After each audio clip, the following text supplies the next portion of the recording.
realçar que existem determinados aspectos que uma linguagem chega a fazer melhor que uma outra linguagem. Então, é aqui onde incide-se a pergunta-chave, que obviamente vou correlacionar a pergunta que eu fiz a vocês anteriormente. Imaginemos, e o Nakasone falava muito bem, em outros países há universidades que não querem saber patavina nenhuma do Java. Eu particularmente não gosto do Java, mas eu respeito o Java, porque eu sei que, o Nakasone vai se pôr a rir, porque eu sei que o Java é muito forte porque resolve muitos problemas. Eu não gosto do Java. E eu talvez nunca venha programar Java, porque eu não gosto da sintaxe do Java. Mas, quando digo isso a alguns amigos, parceiros meus, eu digo, olha, o fato de eu não gostar do Java não significa que o Java não seja uma boa linguagem. Isso traduz no respeito da própria linguagem. Então, vamos lá aqui agora ser mais técnicos possíveis. O que é que o Java tem que o Python não tem? Nicésio, o que é que o Java tem que o Python não tem? Já disse que todas elas são de dimensão global.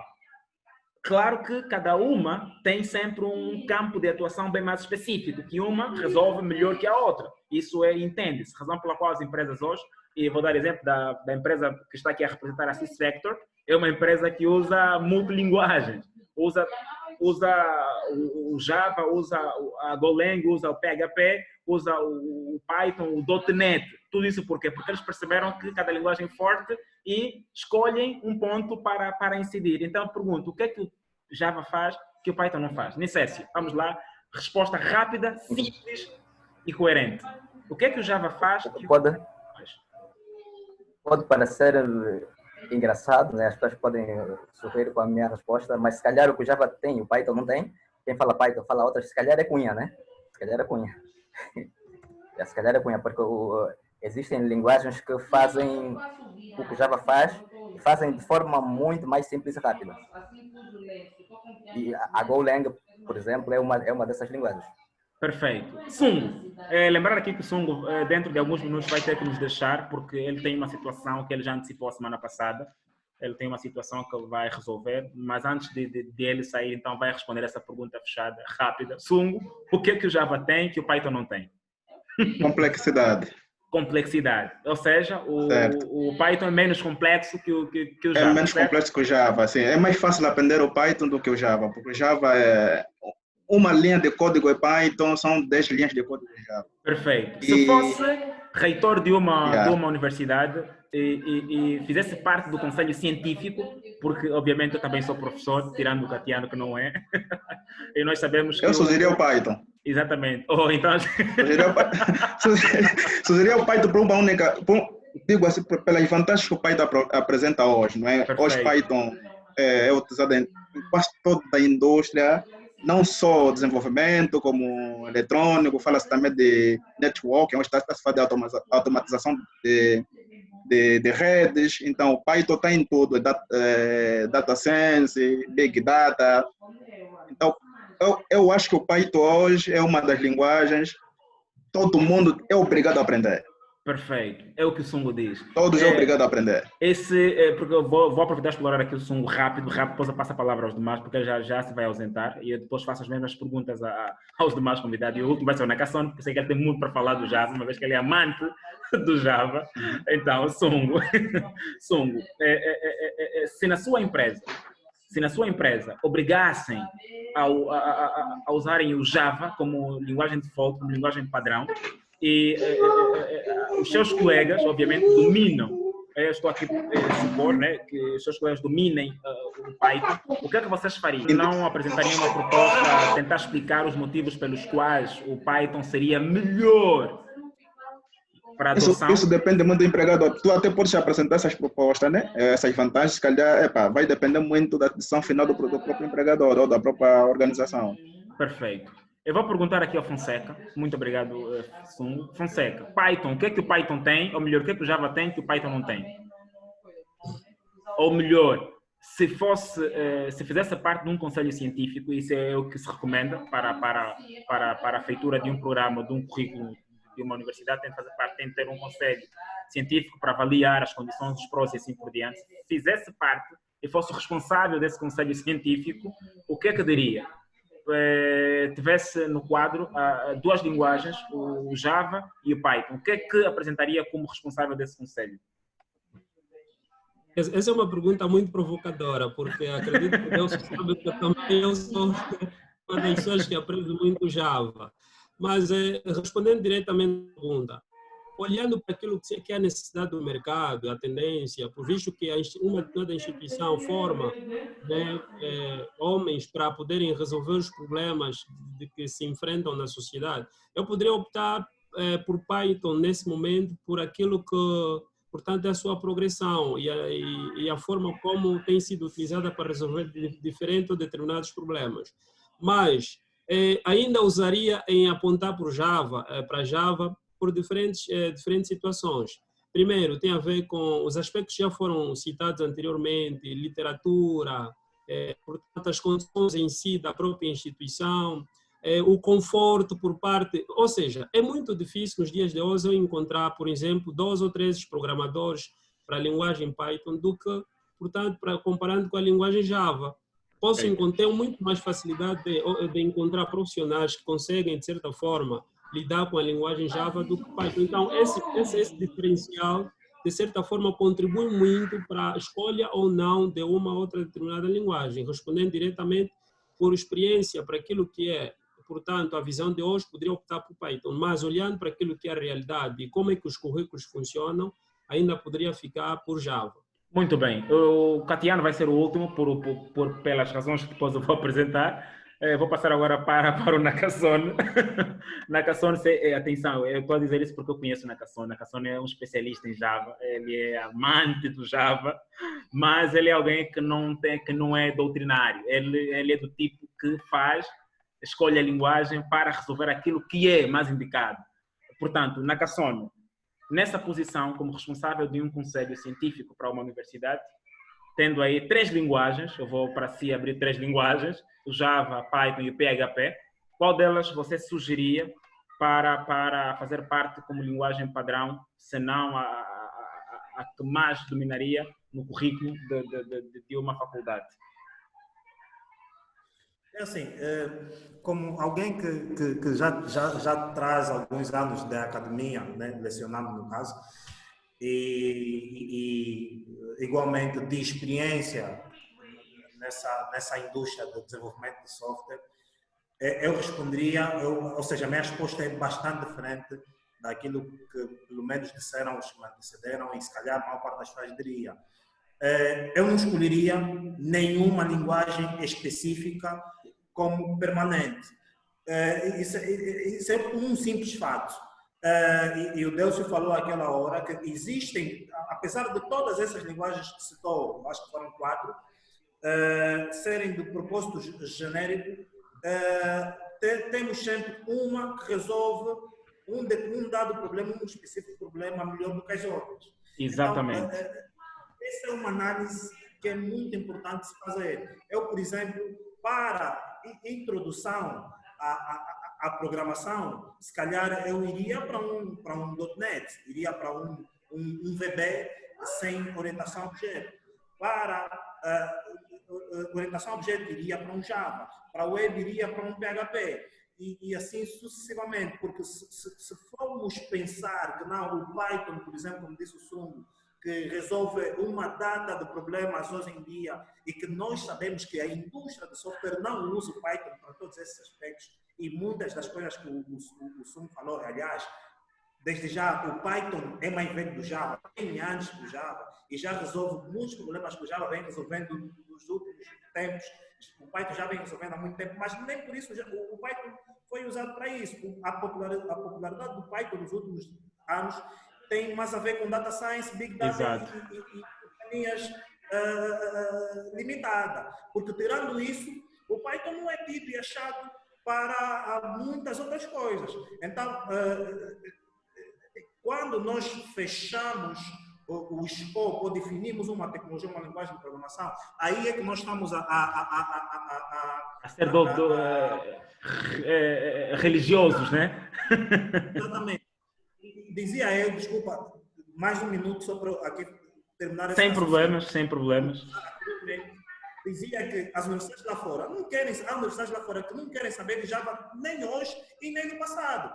Há universidades que, muito sinceramente, preferem ir no JavaScript. E você para, você vai perguntar, mas como é que pode? E depois você vai ver empresas que deixaram o Java para ir para o JavaScript. Foi o caso da PayPal. A PayPal era Java, mas quando surge de repente o Node.js, PayPal migrou para o JavaScript. Então, eu acho que no centro de uma decisão dessas deve estar sempre patente qual é o objetivo dessa disciplina, por exemplo, Exatamente. desta maneira para definir a linguagem de programação.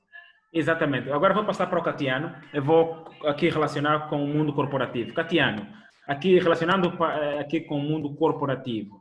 Nesse caso, de certeza que onde trabalha não usam o .NET como linguagem padrão. Não sei se estou errado. Penso que não, certo? Eu acho que tem o Java como linguagem padrão. E aqui uma pergunta ousada aqui para o Catiano. Aquilo que vocês fazem com Java, não poderiam fazer com .NET? Ou melhor, vou refazer a pergunta. Aquilo que vocês fazem com Java, o .NET não faria melhor? Ok, olha, só uma clarificação. Na empresa onde eu trabalho hoje, nem o .NET, nem o Java não são tidos nem achados.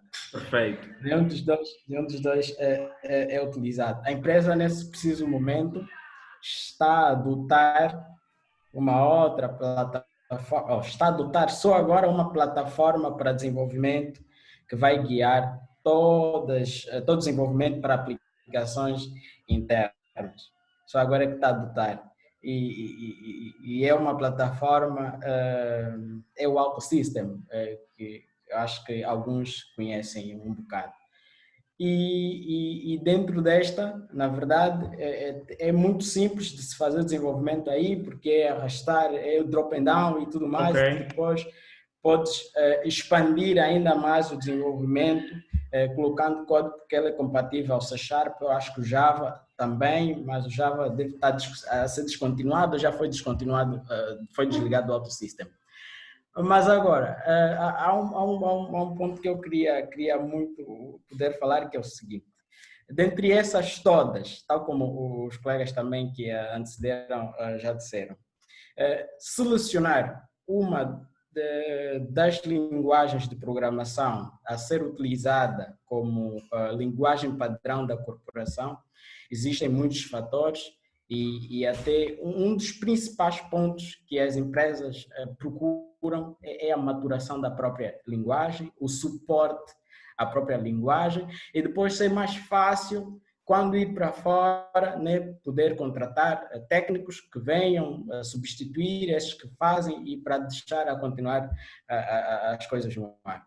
Mas agora, nós também, dentro dela, podemos influenciar para a melhor seleção dessas linguagens. Sinceramente, eu não gosto também do Java, desculpa, não gosto também do Java. Eu sou .NET.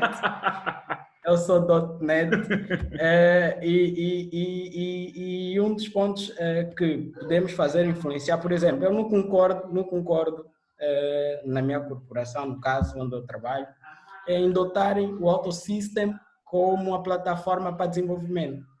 Existem muita vantagem porque a empresa querem os produtos a go-to-market, que sejam lançados rápido, que o CI/CD funcione a tempo e hora, então procuram plataformas assim com rapidez na entrega. Obviamente, existem algumas desvantagens nessa, que tem limitações em termos de desenvolvimento e licença acima de tudo. A licença é super cara. Tu, como desenvolvedor, dentro da corporação, a te entregar uma plataforma como essa, e você sente-se capaz de fazer até a própria plataforma, sabem esse nosso orgulho de querer fazer as coisas, então entramos aqui numa disputa. Mas podemos influenciar de forma diferente a nossa organização e resiliência. Pronto, como deu o exemplo, colocou uma questão, o Delcio no início, que era, olha, se a universidade, mas vou trazer aqui a corporação, quer Java, e nós somos peritos em Python, e fazemos coisas extraordinárias com Python. Precisamos nos organizar, definir processos e, se possível, apresentar já resultados. É ir com resultados. Ali conseguimos ainda influenciar mais a corporação a mudar essa ideia. Obviamente, há um ponto que é a estratégia da própria empresa. Quer Java, pode ser que tenha algum propósito muito específico com o próprio Java. Então, há que se entender a esses níveis. Mas se traz o PHP com resultados e um processo bem definido a nível da equipe de desenvolvimento, eu acho que consegues, de algum modo, influenciar a própria corporação a adotar aquilo que vocês sentem-se mais confortáveis. Perfeito. Já vimos que aqui existiram alguns pontos que andaram aqui a coincidir. Obviamente, conseguimos perceber os motivos pelos quais as universidades conseguem ou adotam o Java, e também conseguimos perceber que no nosso mercado há muita empresa que tem o Java como linguagem padrão. Mas agora, é aqui onde entra então esse princípio da religiosidade, acho que é isso. Exatamente, olhando para essa dimensão. Vamos lá. Aparecem e, obviamente, continuam a existir arquiteturas que vêm a resolver esse problema da doutrina. Eu acho que agora vamos ter que olhar para essa visão, porque já estamos aqui a discutir, conseguimos observar aqui os pontos que levam as universidades, as empresas a adotarem o Java como linguagem padrão. Certo, perfeito. Mas agora, o que é que nós queremos? Nós queremos que haja trabalho e que os problemas sejam resolvidos de forma correta. Então, vamos aqui trazer partes das arquiteturas que poderiam solucionar determinados problemas ligados à dimensão da doutrina, à dimensão doutrinária. Então, eu vou começar aqui por perguntar. Vou primeiro, obviamente, perguntar ao Nicésio, depois eu vou para o Nakasone e assim por diante. Nicésio, uma vez que temos o excesso de doutrina, existem arquiteturas que nos ajudam a ter um bom número de linguagens de programação e, dentre elas, escolher a que melhor se adeque ao serviço ou ao problema que se pretende resolver. Então, o que é que você tem aqui a nos dizer em termos de arquitetura? Se já existem arquiteturas que são capazes de resolver esse problema de doutrina, sendo parte de uma empresa, sugeria esse tipo de arquitetura para resolver problemas dessa natureza de doutrina? Assim, antes de responder diretamente à pergunta que me faz, perdão. Antes de responder à pergunta, permita-me só dizer que, falamos aqui até agora do porquê das universidades, né, adotarem massivamente o Java. Mas é importante dizer também que o mercado em si leva por tabela, porque os profissionais, né, foram doutrinados pelo Java. Então, o mercado acaba levando por tabela também a adoção do Java. Agora, respondendo à pergunta, parte do que o Nakasone e o Kantiano disseram, aquilo que melhor responde à necessidade é que deve ser a adoção. Na verdade, voltando um pouco àquilo que é o comportamento das universidades, eu acho que nos últimos 10 anos, mais ou menos, as nossas universidades não atualizaram os currículos. Se tivessem atualizado, de certeza que não estariam a utilizar Java e, como consequência, também nós teríamos a ver uma mudança do comportamento no mercado. Porque acho que nos últimos 10 anos a linguagem que mais se valorizou é o JavaScript. JavaScript, quando nós começamos, era fundamentalmente para o front-end, mas hoje nós temos JavaScript em peso no back-end, o que faz com que seja a linguagem mais querida no momento.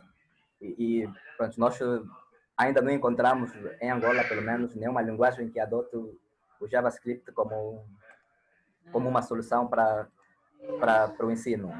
Então, esse comportamento que... Há um som no fundo. Há um som no fundo, ok.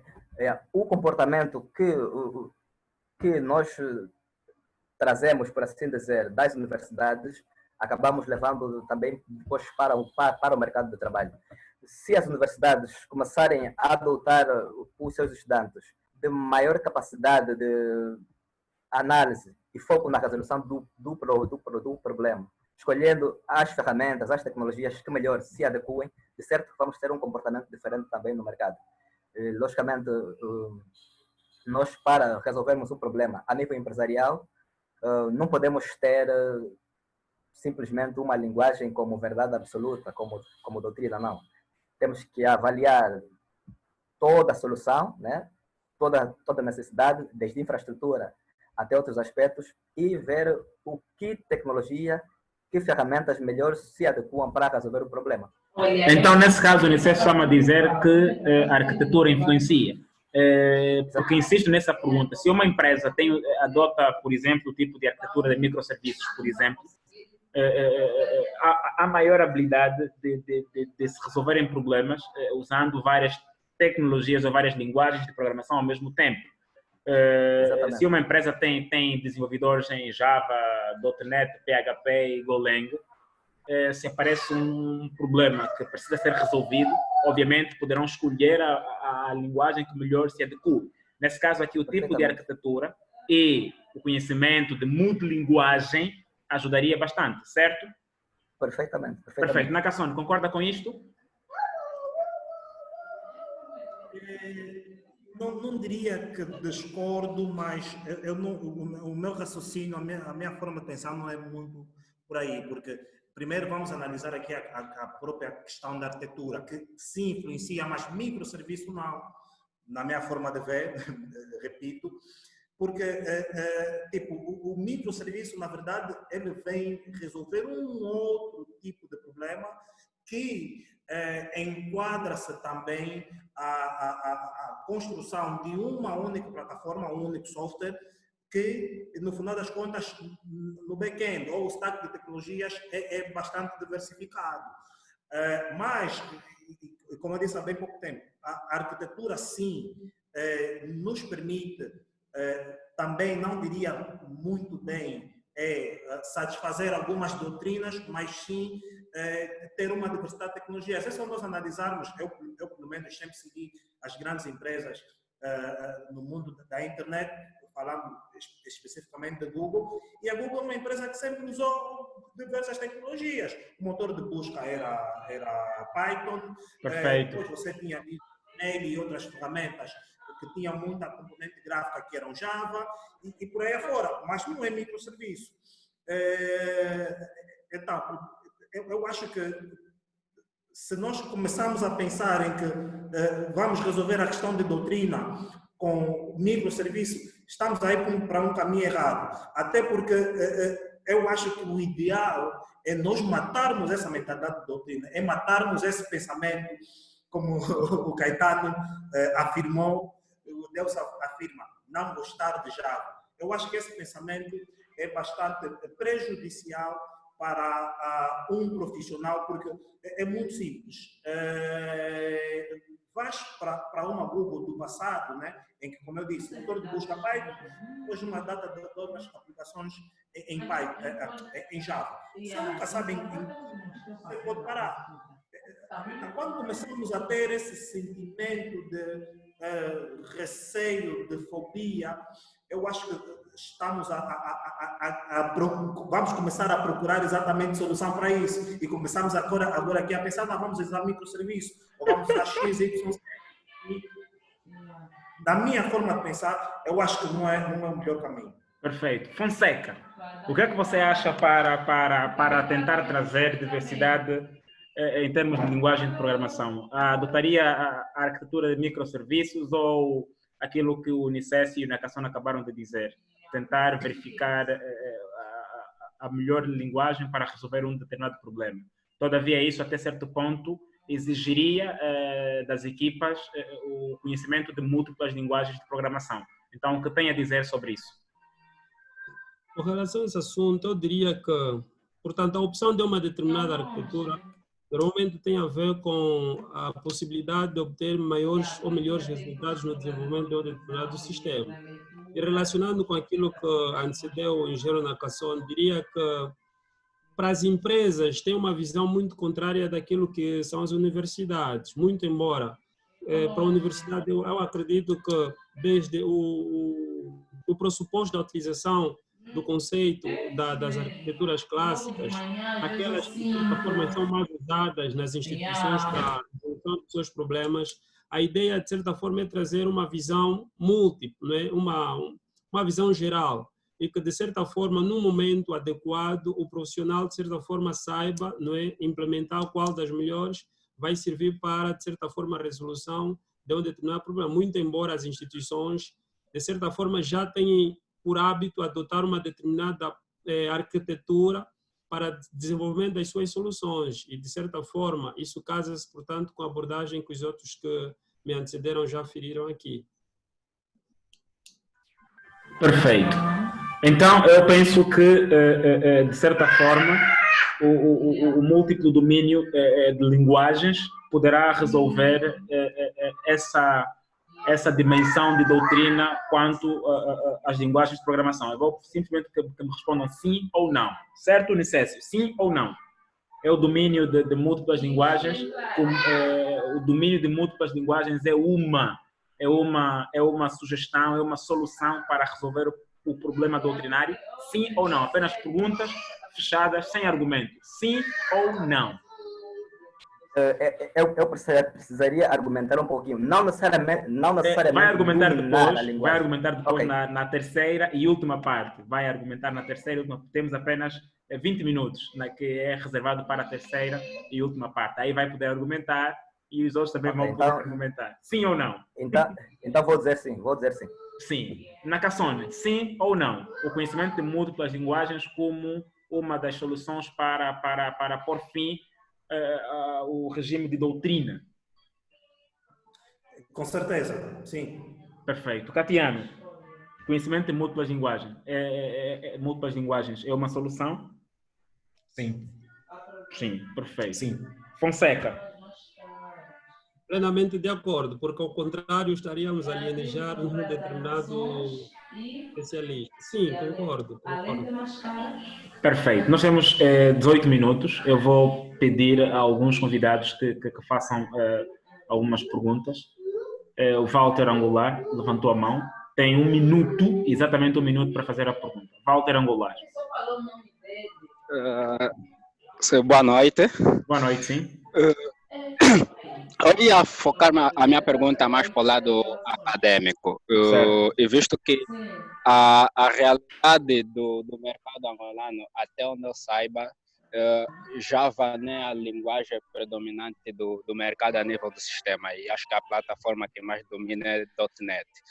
E será que as universidades, em adotar Java, eles olham para outros aspectos, visto que o acadêmico deve sair com um conhecimento muito abrangente a nível da programação e muitas das vezes as pessoas olham Java para orientação a objeto e esquecem-se que existem outros tipos de paradigmas que o mercado hoje em dia, cada vez mais, ou desde o passado o mercado exige, que é para resolver problemas bem pontuais. Será que as nossas universidades ou a academia em Angola acompanha a demanda do mercado ou simplesmente é uma ilusão dizer que o mercado tem Java e sim as universidades adotam a tecnologia Java? Perfeito. Alguém de vocês quer responder? Nakasone, ok? Tem o Nakasone e o Fonseca, então vou passar primeiro ao Nakasone. Pronto, os três querem responder. Então 1 minuto para responderem essa pergunta do Walter. 1 minuto para cada pessoa. Exato. Muito obrigado pela pergunta. Acho que essa pergunta, eu pensava em argumentar sobre isso. E, infelizmente, Walter, as pessoas que definem aquilo que é o plano curricular, desde o Ministério do Ensino Superior até as universidades, não são os que dominam, não são os que conhecem de fato, não são os que sabem o que está acontecendo no mercado. Perfeito. Simplesmente por isso, como disse o Unicésio anteriormente, nem sequer os planos curriculares das universidades andam atualizados. Não só a nível de linguagem de programação, ou só de... Não, mas enfim. Mas qualquer outro tópico, por exemplo, base de dados. Aqui um pouco. Hoje em dia fala-se muito de base de dados no SQL, ou seja, hoje em dia não, há pelo menos uma década fala-se muito. E as universidades não falam disso. Então, o grande... Já tem escola. Não são as pessoas que têm um domínio. Okay. E continuas a fazer? Para mim é um grande ponto. Perfeito. Fonseca, depois passarei a palavra ao Nicésio. Depois do Nicésio, vamos então entrar para a terceira e última parte, que nos vai durar apenas 10 minutos. Fonseca. Sim, na minha intervenção, eu diria que, por certa parte, concordo com o que foi a abordagem do engenheiro Nakasone. Portanto, visto que para as universidades, ou seja, no cômputo da necessidade da criação, eu insisto muito em desenho curricular, porque, portanto, me sinto confortável, visto que, apesar dos colegas que fazem uma abordagem muito técnica, voltada para as empresas em si, eu aqui procuro voltar, ou seja, ligar aquilo que é, portanto, ação, comportamento das instituições. Diria que, muitas das vezes, tem a ver, certa parte, com aquilo que disse o engenheiro Nakasone, porque metade ou maior parte das pessoas que são envolvidas nesses determinados tipos de projetos para desenho curricular, na sua maior parte não dominam o trabalho, não dominam um conjunto de tecnologias ou de linguagens que podiam ser opções naquele momento. E acabam passando para aquilo que foi a abordagem do Nicésio, não é? De Cunha. Muitas das vezes a eleição dessa linguagem em si, não é? Como padrão, tem a ver com a zona de conforto de um ou determinados integrantes que fazem parte dessa comissão e acabam, de certa forma, trazendo, de certa forma, ela como prioritária. Perfeito. Fonseca, vou-lhe cortar. Essa parte volta a falar na última parte, porque eu reservei a última parte mesmo para isso, é mesmo para incidir a tanto que o Café fez convite a pessoas responsáveis do Ministério do Ensino Superior, mas, pelo que vejo, não há ninguém aqui a representar. Então, essa parte está mesmo reservada para a terceira e última parte. Portanto, Nicésio, tem um minuto também para responder ao Walter. Sim, pronto, logicamente, e já me referi no início que as universidades não estão atualizadas e, conforme disse o Nakasone muito bem, é necessário haver uma estratégia. E a estratégia parte do Ministério do Ensino Superior, né? Porque no final do dia, aqueles que saem da universidade é que vão servir o país nessa indústria. Então, é necessário haver uma estratégia bem alinhada. Eu penso que o que um profissional precisa, né, sem olhar para a linguagem, é simplesmente aquilo que os ingleses chamam de problem solving skills. Só. Não importa qual é a linguagem, desde que ele seja capacitado para resolver o problema, está perfeito. Perfeito. Eu estou a gostar. O café está quente e, infelizmente, estamos no fim. Eu vou... Desculpa, eu vou passar a palavra aqui ao João Zango. Temos ainda 3 minutos para essa sessão terminar e entrarmos, então, os 15 últimos minutos do café. João Zango, tem a palavra para fazer a sua pergunta. Tem um minuto mesmo. Porque depois boa noite a todos. Boa noite, sim, João. Sim. O que eu gostaria, né? Eu gostaria de fazer uma pergunta e uma espécie também de, acredito, eu estava aqui, eu vi que teria pessoas do Ministério, mas como não estão, acho que depois vão ver as gravações, né? O que eu acho que tem de acontecer e é uma espécie de pergunta e também sugestão será que temos de começar a pensar em programação só nas universidades ou temos de começar a pensar antes? Porque questões doutrinais são feitas durante o tempo, né? E nós certamente sabemos que a partir das universidades pouco conhecimento consegue ser moldado, é muito mais diretrizes para a busca do conhecimento do que certamente meter conhecimento na cabeça das pessoas, é mais diretrizes de como adquirir conhecimento. Então a minha pergunta é mesmo essa, será que temos de pensar em programação só nas universidades ou podemos começar a pensar antes? Mesmo aí no fim do ensino primário, ensino médio, para que tenhamos o conhecimento bem moldado para o ensino superior. A última questão, penso que registaram a pergunta, certo? Sim, penso que registaram. Então, alguém vai fazer a última pergunta, tem mesmo 1 minuto, que é, não sei se é ao Benadad, não sei se é U ou A. Pode fazer a pergunta, Benadad? É o o Benadad. Peço desculpas. É que não o café conseguia... está mesmo realmente quente e é uma honra ter ilustres engenheiros conosco aqui a partilharem o seu conhecimento. Antes de ir ao oficial da minha questão, seria, nós quando olhamos para a resolução de algum problema, como disse muito bem o Nicésio, a ideia é que nós formatemos o pessoal o que é que tem que ser resolvido, não aquilo que a empresa precisa só por skill de uma determinada linguagem de programação. Creio eu que também, alinhando a questão do João, que não seria motivo suficiente começarmos a pensar em formação de programação. O que é que nós podemos fazer, visto que aqui temos muitos cérebros, muitos deles docentes, o que é que nós, ou o que é que cada um pode fazer para que nasçam grandes programadores em Angola? Não olho programadores como aquele que detém o conhecimento sobre uma determinada linguagem de programação, mas aquele que tem capacidade de dar solução a algum problema. Obrigado. Perfeito. Então aqui foram expostas a 2 perguntas, questões pertinentes, e obviamente eu tenho aqui convidados de peso, de luxo, eu chamo isso de time de luxo, obviamente vai saber responder às questões. Então vamos aguardar alguns segundos, porque isso vai ter aqui um quebra. Depois voltamos então para a última